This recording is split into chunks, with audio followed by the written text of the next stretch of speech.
तो हमने कल एक्सरसाइज 1.1 के बारे में पढ़ा था। एचसीएफ और एलसीएम के बारे में पढ़ लिया। आज हम √2 एक अपरिमेय संख्या है, इसको प्रूव करेंगे। √2 इज एन इर्रेशनल नंबर। आपका थ्योरम है, एग्जाम्पल है ये। √2 is a irrational number.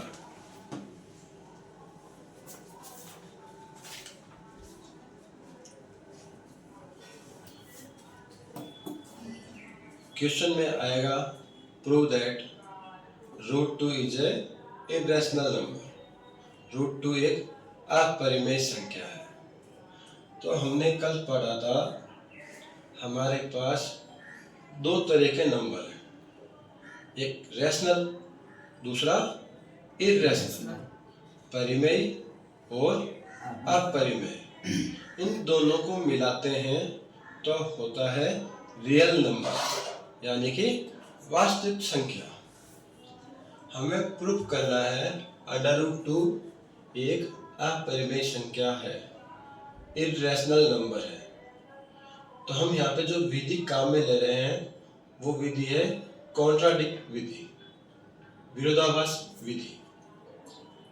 तो हमारे पास ऑप्शन दो ही है, कोई भी नंबर या तो क्या होगा, रैशनल होगा, रैशनल नहीं होगा तो इर्रेशनल होगा। तो हमें प्रूफ क्या करना है, कौन सा नंबर है, इर्रेशनल है, अपरिमेय है, और हम इसका विरोध कर रहे हैं कि ये तो नहीं है।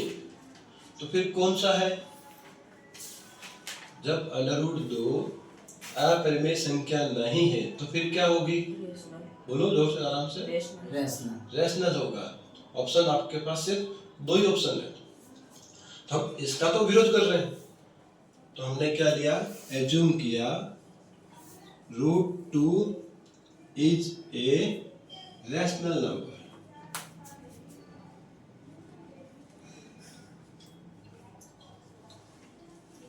√2 क्या है, एक परिमेय संख्या है।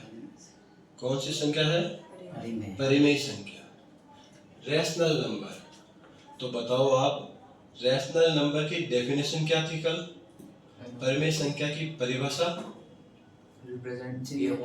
हाँ, अगर कोई भी रैशनल नंबर है तो वो कैसा होता है, P/Q के फॉर्म में होता है, जहाँ पे denominator Q is not equal to 0। तो आपने ये एग्जाम्पल में दिया हुआ है, तो हमने क्या मान लिया, √2 कैसा नंबर है, रैशनल है। और रैशनल की डेफिनेशन है ऐसा नंबर जो P/Q के फॉर्म में होता है वो रैशनल होता है। तो भैया आप बताइए, आपने एग्जाम्पल में देखा है, इसके आगे इसको लिखा हुआ है √2 को हम A/B के रूप में भी मानते हैं।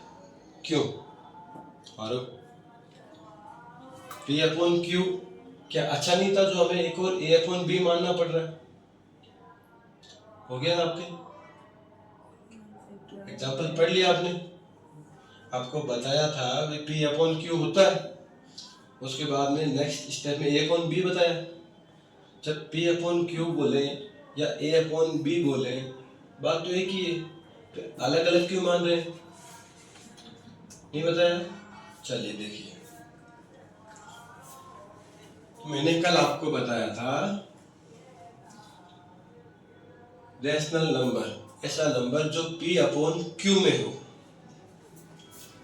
तो देखिए 15/5 is a rational number, P/Q के फॉर्म में है। और ये नंबर जो है यहाँ पे क्या है, 15 के फैक्टर क्या होंगे, 3 × 5। फैक्टर क्या होते हैं, ऐसे नंबर जिनसे ये डिविजिबल है, 15 के दो फैक्टर है, 3 और 5। तो ये नंबर जो है 15 है, 3 और 5 दोनों से भाज्य है। मीन्स 5 से 5 यहाँ पे कैंसिल हो सकता है, या हम ऐसे बोले इन दोनों में 15 और 5 में 5 कॉमन फैक्टर है। या ये ऐसे भी हो सकता है 7/2। क्या इन दोनों में कोई कॉमन फैक्टर है? अब इन दोनों में कोई भी कॉमन फैक्टर नहीं है, तो रैशनल नंबर में आपके यह भी हो सकता है और यह भी हो सकता है, दोनों इंक्लूड है। इसलिए हमने क्या किया, हमने माना √2 रैशनल नंबर है और वो उसकी डेफिनेशन है। हमने कहा √2 रैशनल है, बट ये A/B टाइप का है। अब A/B वो ऐसा है, इन दोनों में 1 के अलावा कोई भी कॉमन फैक्टर नहीं है। There are no common factor other than 1। No common factor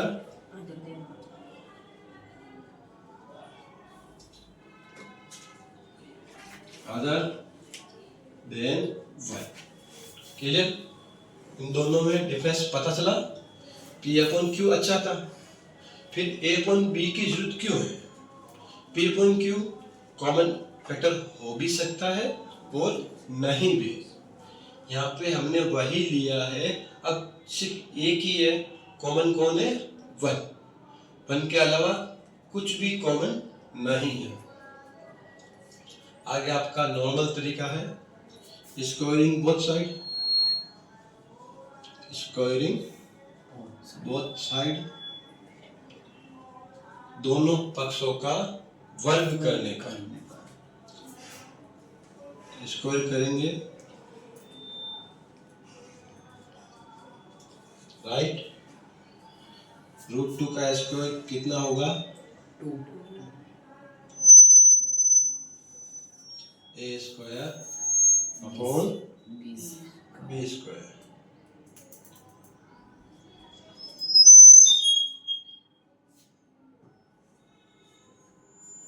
cut हो जाएगी वीडियो। नहीं स्टॉप करना है। अब क्या करना है, इन दोनों को आपको जगह चेंज करनी है। B स्क्वायर डिवाइड में है तो खाता आ जाएगा इधर मल्टीप्लाई में इक्वल्स टू A स्क्वायर।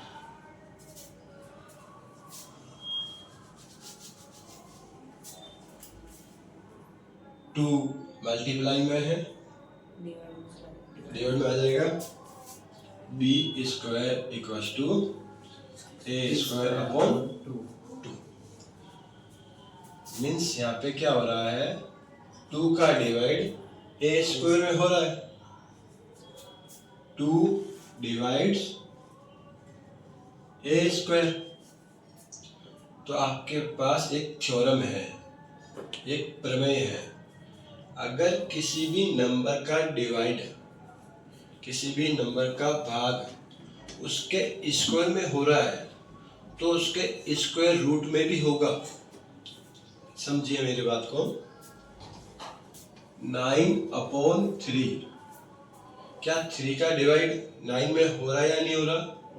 हो रहा है। तो 9 का स्क्वायर रूट, 9 का वर्गमूल कितना होगा? 3। 3/3 डिवाइड होगा या नहीं होगा? होगा ना। एक एग्जांपल और ले लेते हैं, 16/2। 16 में 2 का डिवाइड कंप्लीट होता है। 16 का वर्गमूल स्क्वायर रूट कितना होगा? 4। क्या 4 में 2 का डिवाइड नहीं होता? तो यहाँ पे थ्योरम है, any number divide A square then which number divide A। अगर किसी भी संख्या में, किसी भी संख्या के वर्ग में उस संख्या का डिवाइड हो रहा है तो उसके वर्गमूल में भी उसका डिवाइड होगा। देन 2 डिवाइड्स A स्क्वायर, तो 2 डिवाइड्स ए। क्लियर? अब बात समझेंगे वापस। 2 डिवाइड्स ए, इसका मतलब क्या है? 2 1 को विभाजित करेगा। बात समझेंगे। जैसे 2 का डिवाइड यहाँ पे 4 में हो रहा है, तो 4 के फैक्टर क्या होंगे? 2 इंटू 2। 4 के फैक्टर क्या है? 2 इंटू 2। तब 2 से डिवाइड होगा। 2 डिवाइड करता है 6 को। 2 डिवाइड करता है 6 को। मीन्स ये क्या है? 2 इंटू 3। अगर मैं एक एग्जांपल लूं, जैसे 15 के फैक्टर क्या होंगे? 3 इंटू 5। इसमें 2 का डिवाइड होगा क्या? नहीं होगा। मीन्स 2 का डिवाइड होने का मतलब है उसमें एक फैक्टर 2 है। एक फैक्टर क्या है? 2। अब एक फैक्टर 2 है, बाकी के फैक्टर हमें नहीं पता। बाकी के फैक्टर क्या है? तो जो इसके अलावा अदर फैक्टर है उनको हमने क्या मान लिया? सी मान लिया। क्या मान लिया? सी। मतलब ये जो नंबर ए है ना, ये 2 इंटू सी टाइप का है। एक फैक्टर इसमें 2 आएगा और अदर फैक्टर कुछ भी हो सकता है, उसको हमने एज्यूम किया है C. Then a equals to 2c, put in equation 1। a की वैल्यू 2c आप समीकरण नंबर 1 में रख दीजिए। रखिए, क्या है? b स्क्वायर, a की जगह 2c स्क्वायर अपॉन 2, क्या आ जाएगा? 4c square upon 2। कैंसिल कर दीजिए, क्या आ गया? b square equals to 2 multiply में है, इधर लाओगे तो डिवाइड में, तो c square equals to b square upon 2। Right? Means क्या है? 2 divides b square. Right? Then by theorem 2 divides b। आपने ऊपर लिखा है 2 डिवाइड्स a। a का एक फैक्टर है 2। यहाँ पे आप लिख रहे हो 2 डिवाइड्स b। b में भी एक फैक्टर है 2, मतलब दोनों में एक फैक्टर है कॉमन 2। आपने यहाँ पे क्या लिखा था? दोनों में 1 के अलावा कोई भी कॉमन फैक्टर नहीं है। जबकि अब आप क्या बोल रहे हो? दोनों में एक नया फैक्टर है, कॉमन है, वो क्या है? 2 है। तो जो हमने एज्यूम किया था, ये उसका विरोध कर रहा नहीं कर रहा? ये उसका कॉन्ट्राडिक्ट है या नहीं? क्या हुआ? तो ये क्या हो गया? This is contradict. ये कॉन्ट्राडिक्ट क्यों हुआ? हमारा जो एजम्पशन है, हमने जो माना है, वो क्या है? रॉन्ग है। ये कॉन्ट्राडिक्ट क्यों हुआ? Because our assumption is wrong. हमने जो माना है वो क्या है? गलत है। तो फिर सही क्या है? हमने क्या माना है? √2 इज ए रैशनल नंबर। ये तो रॉन्ग है। तो फिर सही क्या है? Then √2 is an irrational number. रोको, बोलो, समझ में आया क्या? तो हमारा क्वेश्चन है आज का, given that HCF of 306 and 657 equals to 9। इन दो नंबर का HCF 9 है, LCM निकालना है। तो हमने कल HCF और LCM निकालना सीखा था, तो हमें उस मेथड से हमें यहाँ पे LCM नहीं निकालना है। हमारे पास एक यहाँ पे फॉर्मूला है, product of two number equals to HCF into LCM, दो संख्याओं का गुणनफल उनके लसअप और मैसअप के गुणा के बराबर होता है। क्या होगा? कोई भी दो नंबर दिए हुए हैं, उनका प्रोडक्ट, उनका मल्टीप्लाई, उनके LCM और HCF के बराबर होगा। LCM और HCF के गुणनफल के बराबर होता है। ये थ्योरम है, इसको भी हम सिद्ध कर सकते हैं, ये भी वेरीफाई हो सकता है। ठीक है, अभी आपको इतना याद करना है। या हम इसको ऐसे लिख दें, first number into second number equals to HCF into LCM। First number हमारा कितना है? 306। सेकेंड नंबर कितना है? और इसका HCF हमें गिवन है, कितना HCF? 9। और हमें फाइंड क्या करना है? LCM। LCM फाइंड करना है। 9 मल्टीप्लाई में है, दूसरी साइड में भेज दीजिए, डिवाइड में होगा 306 into 657 upon 9 equals to LCM। अब हमें क्या करना है? अपना ज्ञान नहीं बताना है। इन दोनों को पहले मैं मल्टीप्लाई करूं फिर डिवाइड करूं, नहीं, पहले आप इनको डिवाइड कर लो, पहले इनको कट कर लो। पहले क्या होगा? डिवाइड छोटा हो जाएगा एक तो, फिर मल्टीप्लाई आसान रहेगा। पहले आप मल्टीप्लाई करोगे, बड़ा डिजिट आएंगे, उसके बाद डिवाइड भी जो होगा लार्ज होगा, बड़ा होगा। तो 9 की टेबल से इसको कट करो, 9 बन जा 9,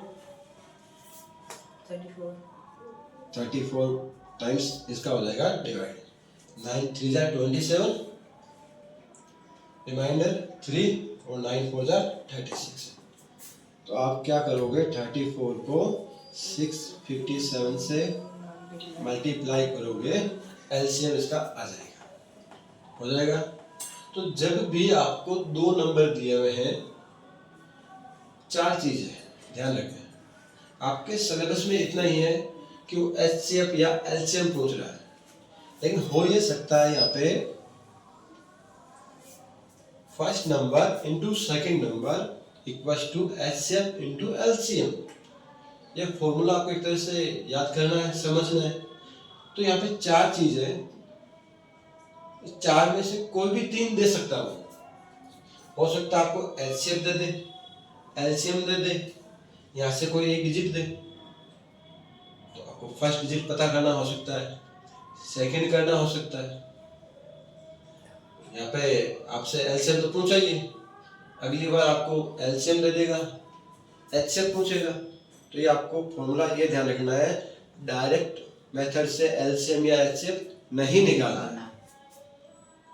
दो नंबर के साथ HCF या LCM दिया है, मतलब वो जानना चाहता है कि आपको इस फॉर्मूले के बारे में पता है कि नहीं है। क्लियर है? चलिए एक क्वेश्चन और है आपका, check whether 6 raise to n, यहाँ पे 6 की पावर n है, बुक में थोड़ा मिस प्रिंट है, 6n लिखा हुआ है, से कर लेना इसको। Can and with the digit 0 for any natural number n। क्या 6 की पावर n जो है, जिसका डिजिट जो है 0 आएगा, कैसे? 6 raise to n। n is a natural number. n एक प्राकृत संख्या है। n कैसी संख्या है? नेचुरल नंबर है। तो देखिए मैंने यहाँ पे n की वैल्यू ले ली 1, सबसे छोटी प्राकृत संख्या। स्मॉलेस्ट नेचुरल नंबर क्या होता है भाई? 1 होता ना। तो n की वैल्यू हमने कौन सी ले ली? 1 ले ली। 6 की पावर 1 कितना होगा? 6। क्या ये कहीं पे 0 पे एंड हुआ? नहीं। सिंगल डिजिट था, चलो पता नहीं होगा इसमें, हम आगे लेते हैं। n की वैल्यू हमने 2 ली, 6 की पावर 2 मीन्स 6 का स्क्वायर कितना आ गया? 36। हमें चाहिए 30 आ जाए, 20 आ जाए, एंड विथ द डिजिट 0। ये जो नंबर है 0 के साथ कभी एंड होगा क्या? तो भैया बात ऐसी है, ये नंबर कभी भी 0 पे एंड नहीं होगा। This number never and with 0। ये कभी भी शून्य पे समाप्त नहीं होगा। क्यों? इसका फैक्टर क्या होगा? 6 के फैक्टर क्या है? Factor of 6 2 and 3, 2 into 3। इसकी पावर आप कितने में लगा लो, इसकी पावर कितनी भी कर लो, ये 0 पे एंड नहीं होगा। ये डिपेंड पावर पे तो कर ही नहीं रहा, ये डिपेंड किस पे नहीं कर रहा? पावर पे नहीं कर रहा, ये फैक्टर पे कर रहा है। कोई भी नंबर 0 पे एंड तभी होगा जब उसके फैक्टर में 2 और 5 आए। ये थ्योरम है। क्या है? कोई भी नंबर 0 पे एंड कब होगा? जब उसके फैक्टर में क्या हो? 2 हो और 5 हो। क्या हो? 2 और 5। 6 के फैक्टर में 2 तो है, 5 नहीं है, तो ये नंबर कभी भी 0 पे एंड नहीं होगा। आप पावर चाहे n की नेचुरल नंबर है, कोई सा भी आप नेचुरल नंबर ले लीजिए, तो इसका आंसर क्या हो जाएगा? This number can not end with digit 0। Reason समझ में आ गया क्या? इसके फैक्टर में 5 नहीं है। हो जाएगा? कोई समस्या है? कोई सा भी नंबर ले लो आप, स्टॉप हो गया? कोई सा भी नंबर ले लो, वो कभी भी 0 पे and. x plus 5 7 into 11 into 13 plus 13 and 7 into 6 into 5 into 4 into 3 into 2 into 1 plus 5 are composite number। Composite number को हिंदी में बोलते हैं भाज्य संख्या। तो अगर हम नॉर्मली बात करें, वो अदर टाइप बात करते हैं। नंबर्स जो है 2 प्रकार के, या तो प्राइम नंबर है, प्राइम नहीं तो कंपोजिट है, या तो अभाज्य संख्या है, और जो अभाज्य नहीं है वो भाज्य संख्या है। तो हमें बताना है ये दोनों जो है कंपोजिट नंबर है, ये दोनों भाज्य संख्याएं हैं। तो भैया अभाज्य संख्या यानी कि प्राइम नंबर की डेफिनेशन क्या है? जिसके 2 ही फैक्टर हो, या वो 1 से और उससे इटसेल्फ से डिविजिबल हो, तो वो क्या होता है? प्राइम नंबर होता है। और भाज्य संख्या क्या होती है? जिसके मोर देन 2 फैक्टर हो। 2 फैक्टर तो प्राइम नंबर के होते हैं। तो अगर किसी भी संख्या के 2 से ज्यादा फैक्टर है, किसी भी संख्या के 2 से ज्यादा गुणनखंड है, तो कैसी संख्या है? भाज्य संख्या। तो देखिए ये नंबर वैसे आपको बहुत बड़ा नजर आ रहा है, 7 into 11 into 13 plus 13। आपने देखा होगा यहाँ पे टर्म जो है, नंबर ऑफ टर्म, पदों की संख्या तो 2 ही है। नंबर ऑफ टर्म कितने हैं? ये पूरा कंप्लीट एक टर्म है, ये एक पद है, प्लस ये सेकंड पद है, सेकंड टर्म है। इसको मैं मल्टीप्लाई करूंगा तो मेरे को एक नंबर आ जाएगा। तो ये एक संख्या है और ये दूसरी संख्या है। तो यहाँ पे पदों की संख्या कितनी है? 2 है। Number of term 2। इन दोनों में कॉमन लीजिए, 13 कॉमन आ जाएगा।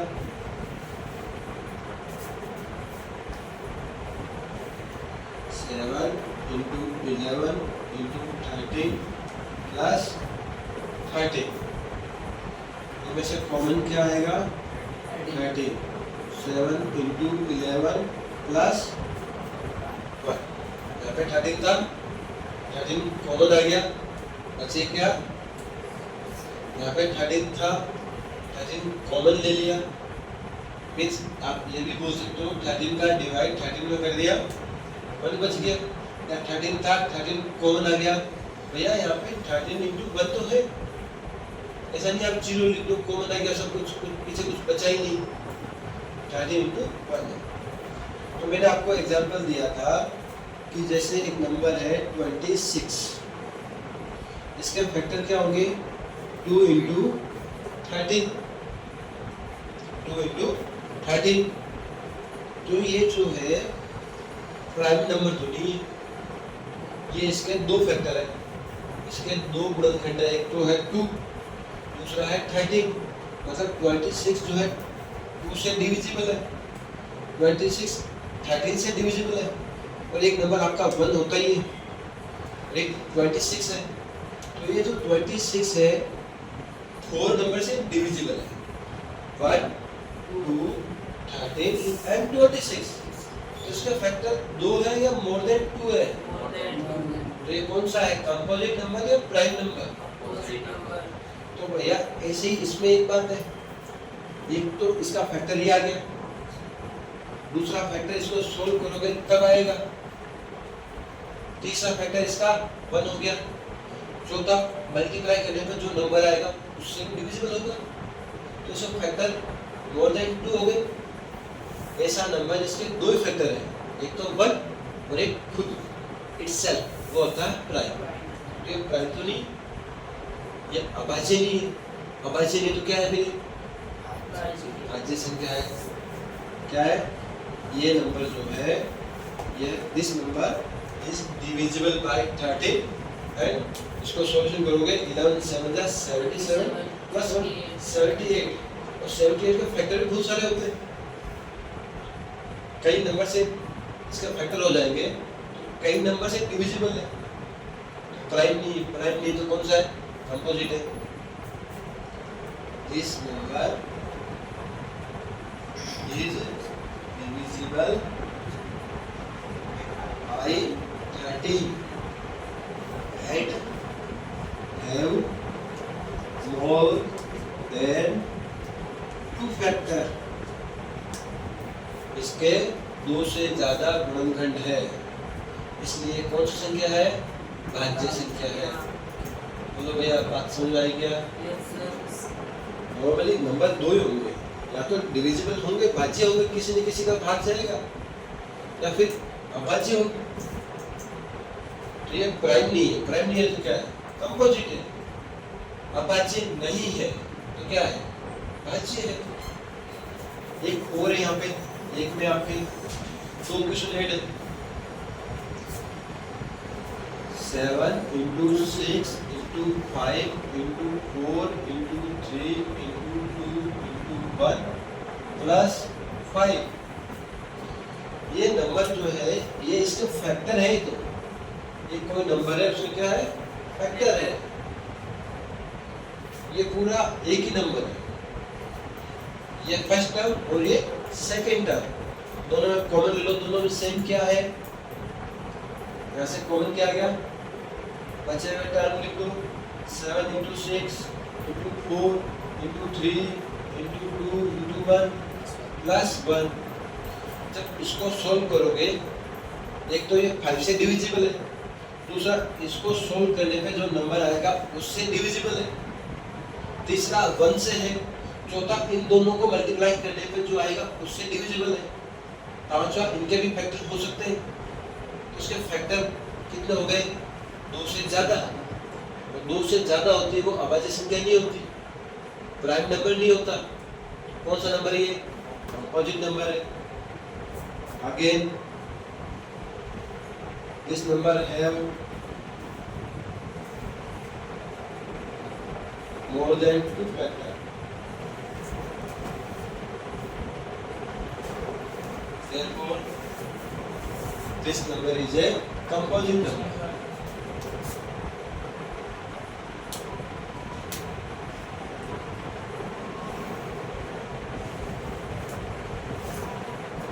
आपका ये जो है chapter number first real number complete हो गया।